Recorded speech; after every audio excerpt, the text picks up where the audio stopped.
Hey guys, we are back with another facts episode. पिछली बार KGF chapter 1 की बात की थी. आज फिर हम किताब का चैप्टर 2 खोलते हैं. आखिर हमें भी सिलेबस पूरा करना है और लाइफ की रेस में भागना है. Remember, life is a race. अगर तेज नहीं भागोगे तो कोई तुम्हें कुचल के आगे निकल जाएगा. अच्छा, इतना भी नहीं भागना. चलो फिर शुरू करते हैं. श्रीनिधि AKA मिस डीवा को KGF चैप्टर 1 के सक्सेस के बाद, जो कि उसकी डेब्यू फिल्म भी थी, 7 अलग फिल्मों की ऑफर आई. क्योंकि KGF की टीम को चैप्टर 2 की शूटिंग प्लान डेट से पहले शुरू करनी थी, श्रीनिधि को वो फिल्म ऑफर्स आखिर रिजेक्ट करनी पड़ी. बेचारी.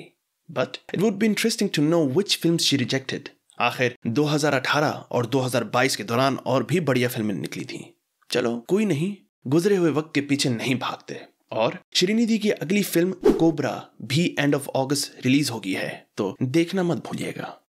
फिल्म को पूरा समझने के लिए आपको KGF चैप्टर 2 देखने से पहले चैप्टर 1 देखना पड़ेगा.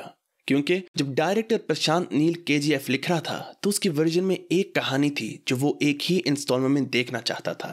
लेकिन लिखते लिखते कहानी इतनी बड़ी होगी कि KGF की टीम ने डिसाइड कर लिया कि इसके 2 पार्ट्स होंगे. स्केलिंग के अलावा एक कमर्शियल रीजन भी था, ताकि 2 फिल्में निकलें और 2 दफा पैसों की बारिश हो. That means KGF Chapter 2 was never meant to be another or a different film. इसलिए बहुत से KGF 2 के पार्ट्स उन्होंने KGF 1 की शूटिंग के दौरान ही शूट कर लिए थे. मतलब जब आप दोनों फिल्में एक साथ देखेंगे तो आपको लगेगा कि एक ही फिल्म देख रहे हैं. ये कोई बॉलीवुड थोड़ी ना है जहां और सेम टाइटल और एक्टर्स होने के बावजूद भी फिल्म आखिर अलग ही बना देते हैं. जैसे कि अभी लास्ट फैक्ट में आपको बताया है कि इनिशियली KGF को एक ही इंस्टॉलमेंट में निकालने का सोचा था, लेकिन स्केलिंग और कमर्शियल रीजंस की वजह से नहीं किया. शायद इनको ये नहीं करना चाहिए था, क्योंकि in contrast to chapter 1 KGF chapter 2 को बहुत कुछ सहना पड़ा. KGF चैप्टर 2 की शूटिंग के दौरान in total 3 petitions film making team के खिलाफ जारी किए गए. पहली आई अगस्त 2019 में KGF नेशनल सिटीजन्स पार्टी के प्रेसिडेंट की तरफ से, जिनका ये मानना था कि फिल्म की शूटिंग नेचर स्पेशली सम प्रोटेक्टेड एरियाज को डिस्ट्रॉय कर रही है.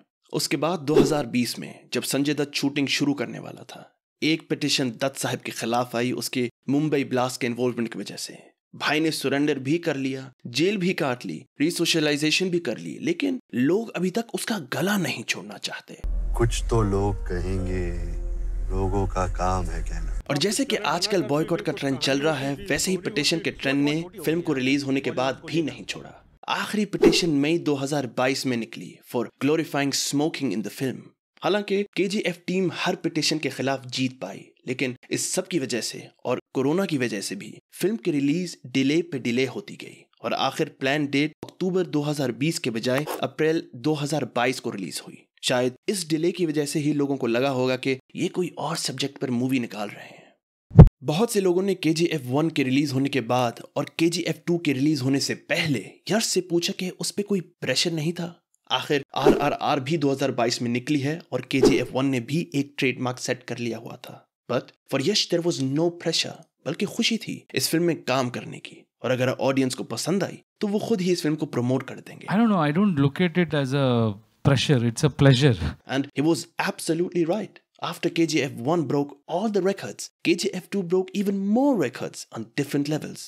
First, the teaser came out in English and broke all records in the category of the most watched teasers in India.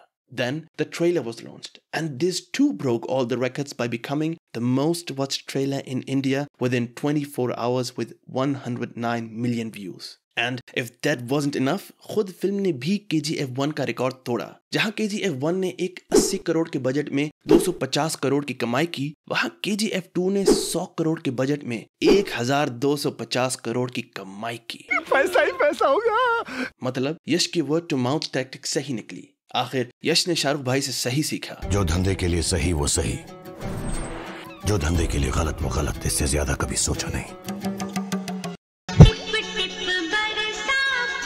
ओए एडिटर भाई, ऐसे सीन्स नहीं दिखाते यार, ये फैमिली फ्रेंड चैनल है.